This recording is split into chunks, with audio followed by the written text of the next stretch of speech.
Buenas noches, bienvenidos al programa número 104 de Economía al Cuadrado. Acá, en este programa número 4 de la temporada número 4, nuevamente vamos a estar con un gran amigo de la casa hablando sobre el liberalismo, su historia en Inglaterra. Con nosotros, el gran Nicolás Moraz. Bueno, Diego, muchísimas gracias por tu invitación nuevamente. Yo la estoy pasando genial y ya a estas alturas no tengo duda de que estamos cumpliendo nuestro propósito de instruir al público en muchas cuestiones interesantes y espero que vayan a leer y no se queden solo con lo que nosotros decimos.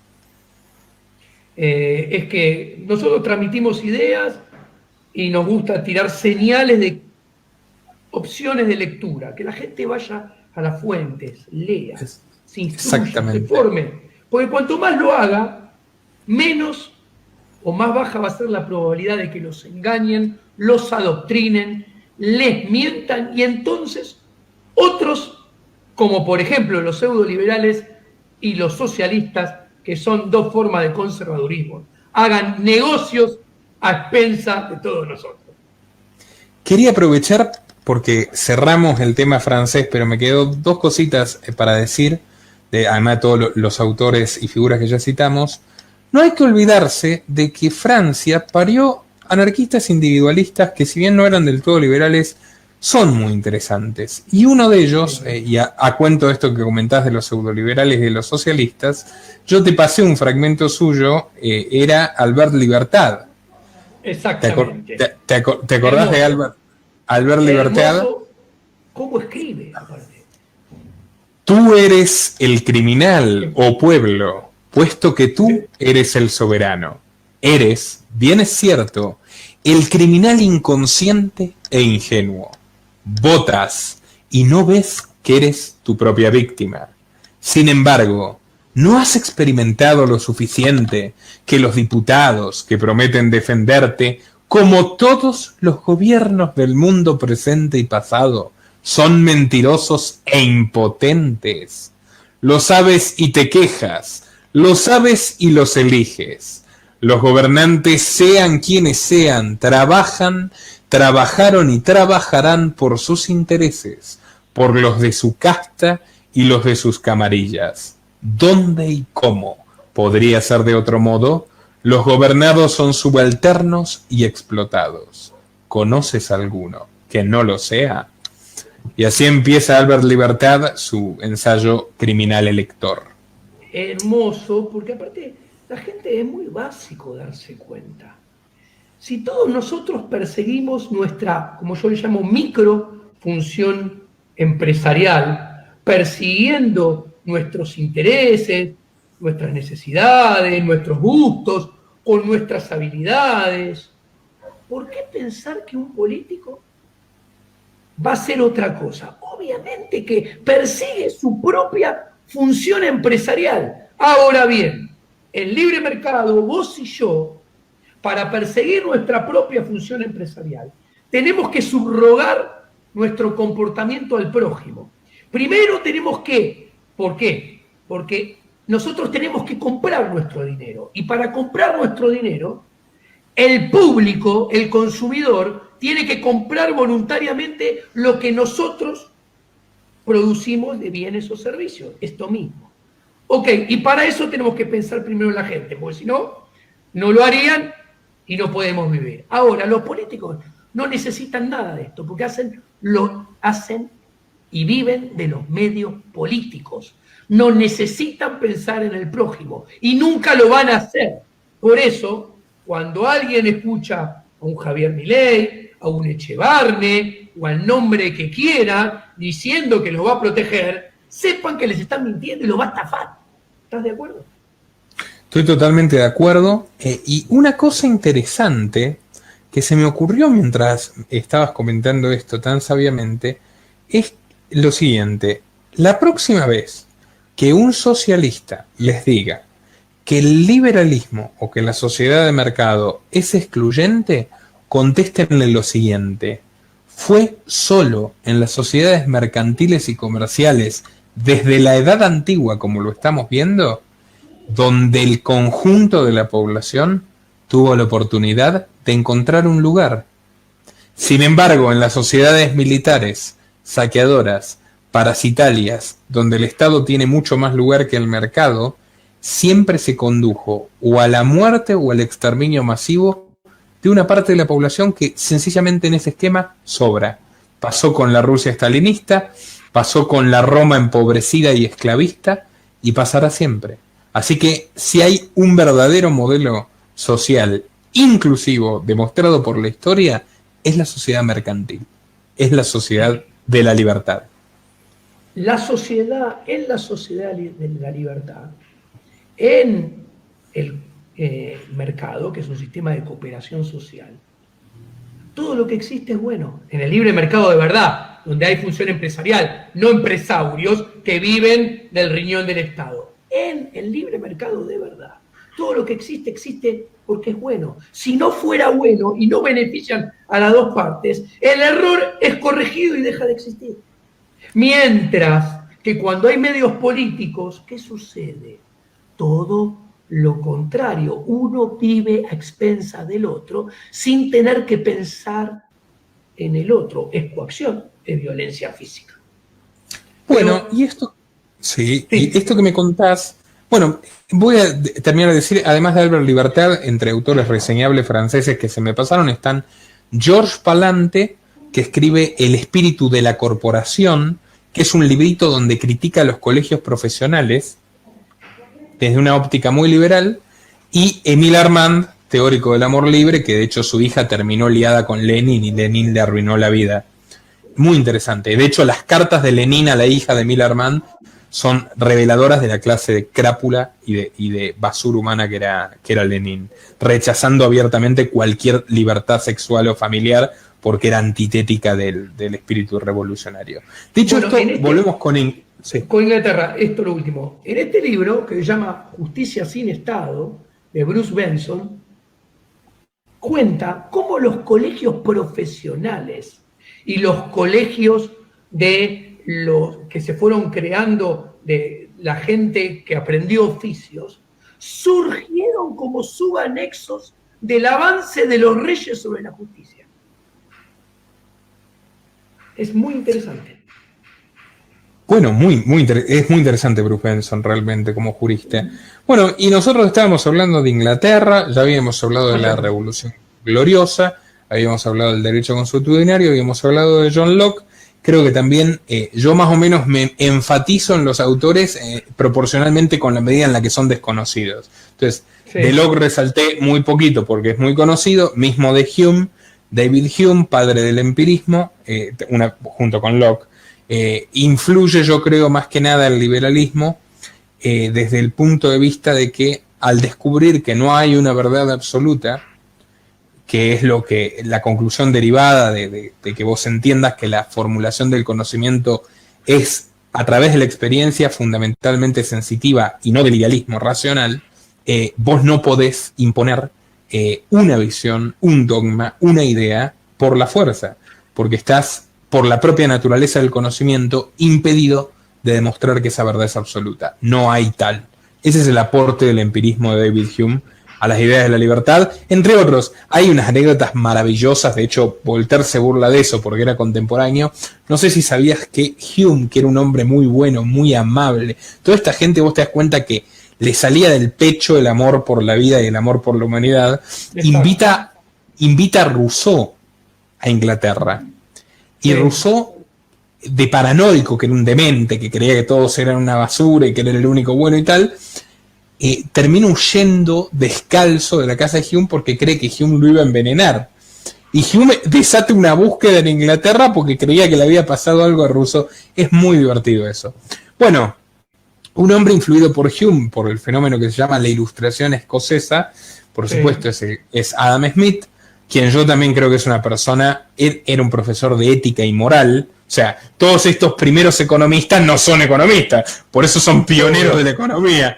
Y que yo creo que además de la riqueza de las naciones, que no deja de ser magistral, fundamentalmente esa idea, como él se sorprende y se maravilla de que el interés particular lleve siempre al bienestar colectivo, yo creo que no hay que olvidarse de su obra también, La teoría de los sentimientos morales, donde Smith deja en claro taxativamente que su modo de entender al mundo, que es un modo bastante liberal, por más errores conceptuales que tuviera en materia económica, no es una exaltación del egoísmo, como en el caso de Rand y demás. Es una exaltación de la voluntad individual, que en muchísimas ocasiones se inclina a ayudar al prójimo. Y él ve en el mercado algo que luego llamaría Benjamin Tucker, competence isn't war. La competencia no es guerra, es cooperación. Entonces, es el amor por la paz lo que termina uniendo a los fisiócratas, a Bastiat, a Smith. Es una amalgama. El liberalismo es pacifista en el mejor sentido porque ha logrado con el mercado concretar la paz como ninguna otra filosofía. El cristianismo pregonó paz, pero a lo largo de la historia se impuso con la guerra, generó pobrismo, exclusión, quemas en la hoguera, etcétera. Insisto, como ideología política, la fe de las personas la respeto y es otra cosa. Pero el liberalismo es la paz. Bueno, luego saltamos... Es cooperación. Creo que tendríamos que hablar, por ejemplo, yo ya lo había anunciado antes, de los cuáqueros. Unos cristianos tan liberales que generaron ni más ni menos que la admiración de Voltaire y bueno, del resto de los pensadores que se imaginen, porque Voltaire era un anticlerical bastante acentuado. Los cuáqueros son un capítulo muy interesante de la historia de Inglaterra y son los que llevan las ideas de la libertad a Estados Unidos, Diego. Yo te propongo esto. Habla de los cuáqueros y si querés, me gustaría mucho que llegues a William Godwin y a Herbert Spencer. Te quedan 20 minutos, 18, 19 para que te organices. Ese trípode me encantaría. Bueno, está perfecto. Los cuáqueros son... Inglaterra no tenía libertad religiosa. Inglaterra, desde que surge la iglesia anglicana, que es un invento del rey Enrique VIII, como casi todas las iglesias protestantes nórdicas, una iglesia de Estado que lo encumbre a él como autoridad religiosa máxima. Enrique VIII lo crea para dejar de decapitar mujeres y poder divorciarse, pero después termina dándose cuenta del potencial enorme que tiene una iglesia de Estado. En ese sentido, los protestantes han sido mucho más dañinos para la libertad incluso que la iglesia católica. Igual le pidió permiso al Papa y hizo eso porque no se lo dio. Exactamente, lo intentó mantenerse en el dogma. La iglesia anglicana generó también terribles persecuciones religiosas, toleran a los católicos por cansancio, porque son demasiados y demasiado arraigados está su catolicismo, pero persiguen a cualquier otro tipo de confesión, incluso protestante. Entonces, a ellos los anglicanos los llamaban dissenters. Durante el reinado de Carlos II, le llega la noticia al rey, bastante absolutista por cierto, que hay un joven, hijo de un almirante suyo, que por cierto le había salvado la vida, que está generando una auténtica revolución social y acaba de crear una peligrosísima sociedad religiosa. Es muy importante sociedad, remarcarlo, porque los cuáqueros no son ni siquiera formalmente una iglesia. Los cuáqueros fueron y son al día de hoy la sociedad de los amigos. Cooperación. Digamos, esta novedad que tanta urticaria le produce a Carlos II consiste en una sociedad religiosa que no tiene dogmas, que no tiene ritos, que no tiene liturgia, que carece de autoridad, que no tiene ni siquiera pastores, cuyas misas son en realidad reuniones de adoración donde el grupo de creyentes se sienta uno al lado del otro, sintiendo, profesando la amistad mutua de la fe. Los cuáqueros no creen que quien no sea cuáquero o cristiano merezca el infierno. Juzgan a las personas por sus obras, sean buenas o malas. Creen que cualquiera tiene derecho al perdón y cualquier hombre que obre bien sin importar su raza o su religión merece primero su auxilio y luego la entrada al reino de los cielos. En resumen, los cuáqueros son una abominación para cualquier autoritario de la época. Carlos II cita al joven William Godwin a una reunión con él y le dice, William Penn, y le dice, joven Penn, ¿qué estás loco? ¿Qué estás haciendo? Yo voy a despojarte de todas tus propiedades, que son muchas. Y William Penn le contesta, ¿acaso crees que me importa el dinero? Si yo tengo dinero, pero no soy un hombre justo, seré el más pobre de todos los ingleses. Y entonces el rey redobla la apuesta, ya se empieza a enojar y dice, bueno, te voy a encerrar y no vas a volver a ver la luz del sol nunca en tu vida, mocoso caprichoso.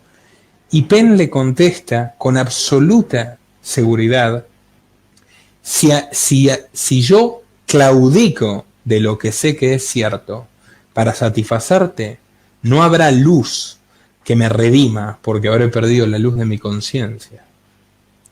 Y ya el rey, encolerizado, le dice, bueno, ya está, de acá te mato directamente. Y el otro le dice, mátame, ¿tú crees que soy tan miserable como tú, que tengo miedo a dejar de existir? Haz lo que quieras, pero a mí no me vas a convencer de que yo deje de ser un hombre justo. El rey concluye directamente que matar a Penn sería una causus belli de guerra civil, que ese tipo, si lo mata, lo convierte en mártir, que es un peligro, y dice, bueno, hermano, ¿te acordás que tu viejo, en criollo, ¿no? ¿Te acuerdas que tu padre, allende los mares, descubrió unos hermosos territorios en América? Vete tú y los tuyos ahí. Y lo fleta, ojo que quedan algunos cuáqueros en Inglaterra haciendo el bien, ya lo vamos a ver, y lo fleta a William Penn, a los 20.000 cuáqueros creo, no estoy seguro, a lo que hoy llamamos Pensilvania. O sea, una región boscosa muy rica. William Penn en Pensilvania, su tierra, su finca, que supo ser la propiedad privada más extensa del planeta, en vez de comportarse como un tirano, en vez de comportarse siquiera como el dueño de la casa, lo que hace es lotearla y venderla, no regala los lotes, los vende, y a cada quien compre un lote a un precio bajísimo para la tierra de la que se trataba, que era muy buena, lo convertía en ciudadano de pleno derecho. ¿Vos creés que era un país de cuáqueros? No. Lo primero que hizo fue que cualquier esclavo que escapara de alguna colonia británica circundante pisaba Pensilvania y a él sí le regalaba tierra y lo convertía en ciudadano de pleno derecho. Los cuáqueros fueron los primeros activistas contra la esclavitud del mundo moderno. Liberaron a miles de negros y les otorgaron plenitud de derechos en Pensilvania. William Penn. William Penn redactó de su puño y letra una constitución en la cual se basa la constitución estadounidense. La constitución de William Penn, que es décadas anterior, establecía... ¿Querés silenciar el micro, Diego? Porque se escucha mucha interferencia.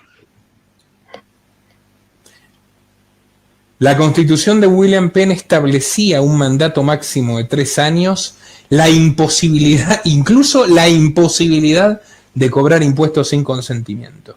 Y hay algo interesantísimo en la obra de Murray Rothbard, en el libro Concebido en Libertad, que es que cuando Penn envejece y se vuelve un poco más mañoso, descubre que Pensilvania, como no podía ser de otra forma, es una sociedad extremadamente plural, bastante próspera, y él ya con ciertas mañas dice, bueno, a ver, tenemos que cobrar unos impuestos para financiar a la policía, y la gente se niega. Dice, Penn, muchas gracias por todo lo que hiciste por nosotros, pero no vamos a pagar impuestos. Vos no dijiste que no íbamos a pagar impuestos.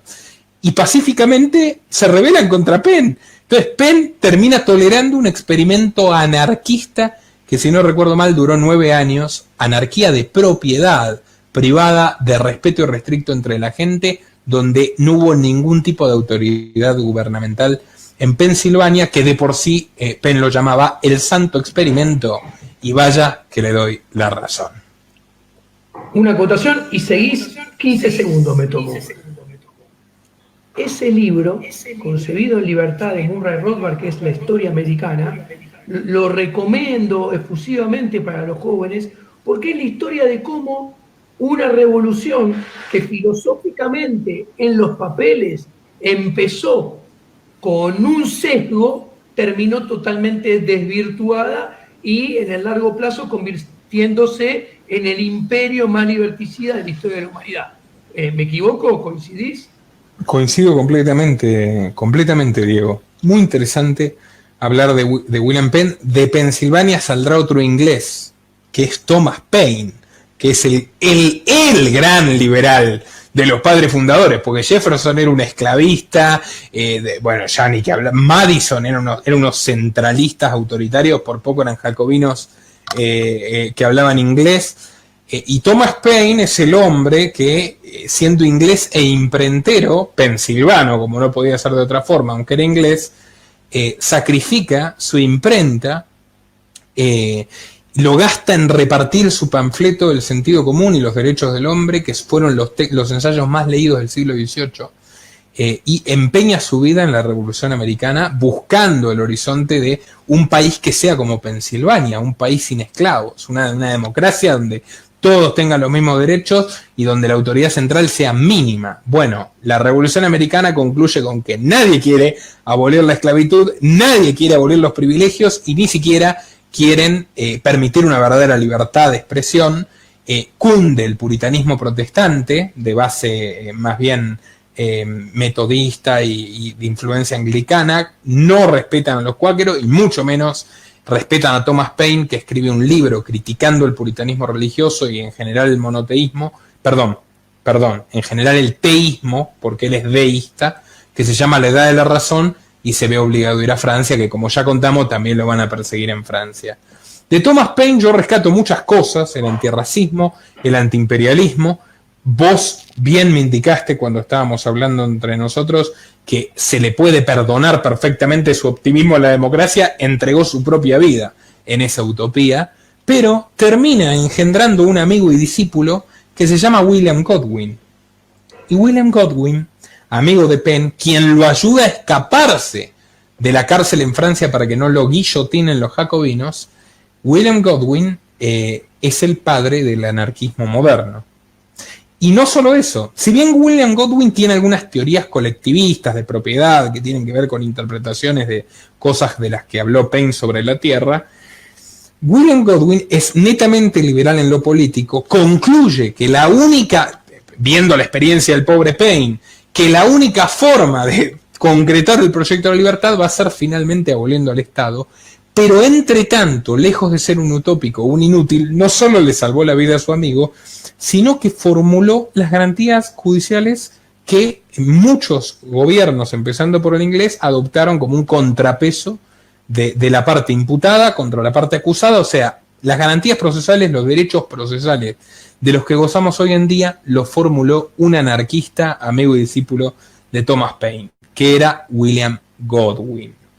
Luego tenemos unos ingleses muy despreciables, que son, bueno, no tan despreciables tal vez, pero bastante despreciables, que son los utilitaristas, que son el comienzo del fin del liberalismo.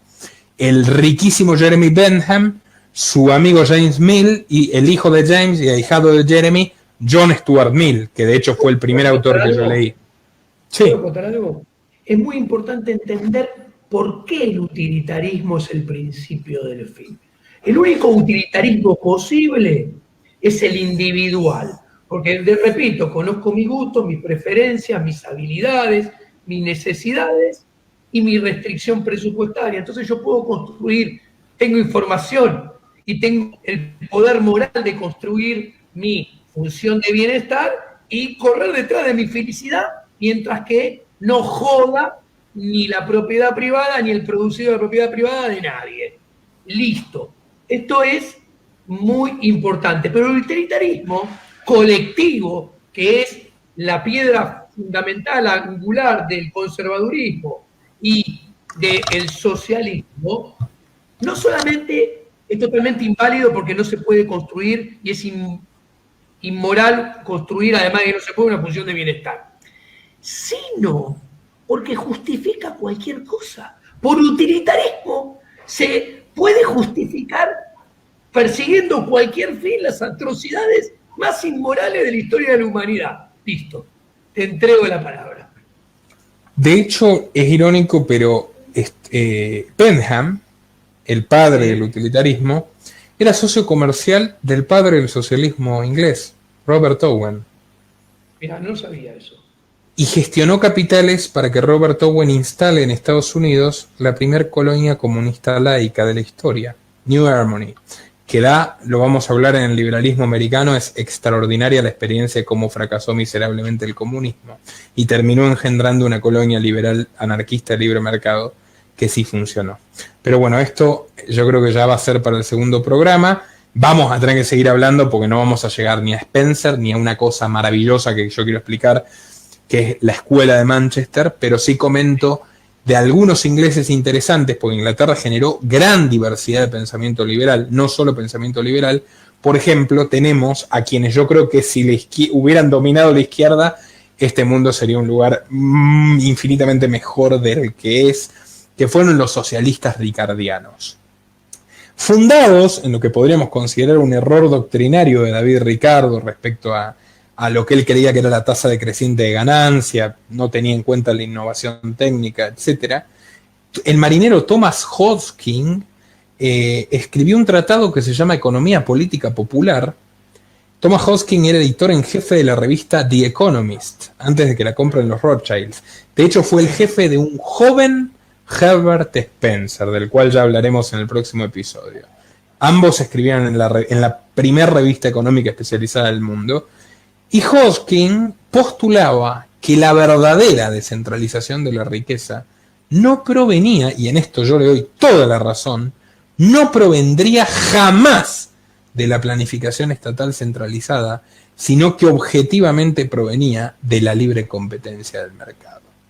Entonces Thomas Hodgkin se paró de mano frente a los socialistas autoritarios como Owen y otros que empezaban a surgir años antes de que aparezca Marx, y dijo: la única vía a un socialismo justo y deseable es la más absoluta libertad económica sin privilegio de ningún tipo. Eso nos va a llevar a una sociedad equitativa y mucho más justa que lo que proponen los socialistas intervencionistas. Esa corriente fue clave en las revoluciones de 1833 y frenó el avance del marxismo en Inglaterra.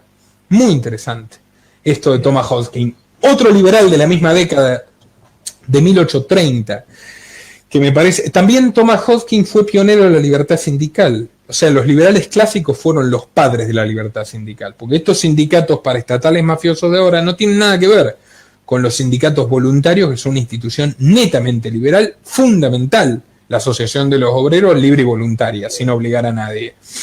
Así que bueno, y otro liberal muy interesante de esta década, de 1830, es Samuel Smiles, que yo te pasé el libro. El autor del libro Self-Help, Ayúdate a ti mismo, que muy lejos de ser una prédica de Pablo Coelho, es en realidad una semblanza que hace Samuel Smiles, que era escocés, que era discípulo de Adam Smith, de los grandes inventores de la revolución industrial, que eran casi todos hombres autodidactas, incluso de origen humilde, que a través de la perseverancia y de la libre competencia, sin ninguna prebenda, sin educación pública, sin ninguna de las cosas de las que hablan ahora los pseudoliberales, crearon tecnologías maravillosas que sacaron de la pobreza a muchísima gente, que innovaron, que mejoraron la vida del prójimo y se convirtieron en ricos honestamente. Samuel Smiles, Ayúdate a ti mismo. Y en el capítulo que viene... Sí, Samuel Smiles, Self-Help. Ese libro, más un libro de la historia de la educación pública, es el combo ideal para entender que no hay que rasgarse las vestiduras para que los pibes vayan al sistema de educación formal. Al contrario, hay que ir por una desescolarización paulatina que tiene que empezar por nuestras cabezas. Porque el camino de la evolución hacia la revolución de la libertad empieza con la desescolarización del sistema de adoctrinamiento en la religión, del Estado, los burócratas y las políticas públicas, que es el sistema educativo formal. Perfecto, Diego. O sea, y doy fe yo que dejé el secundario, no tengo título secundario y creo que muchos coinciden en que no lo necesito. Y muchos coinciden que saben mucho más que todo lo que lo terminamos. Dicho esto, en el próximo capítulo les quiero hablar de las dos cumbres del liberalismo clásico inglés, que son la Escuela de Manchester de Richard Cobden y John Bright, que son dos hombres que transformaron por última vez para bien a Inglaterra, y del más grande sociólogo, desde mi opinión, de todos los tiempos, Herbert Spencer. Así que bueno, será en la próxima. En la próxima. En el programa 105 vamos a empezar con eso y después vamos a ir a Estados Unidos.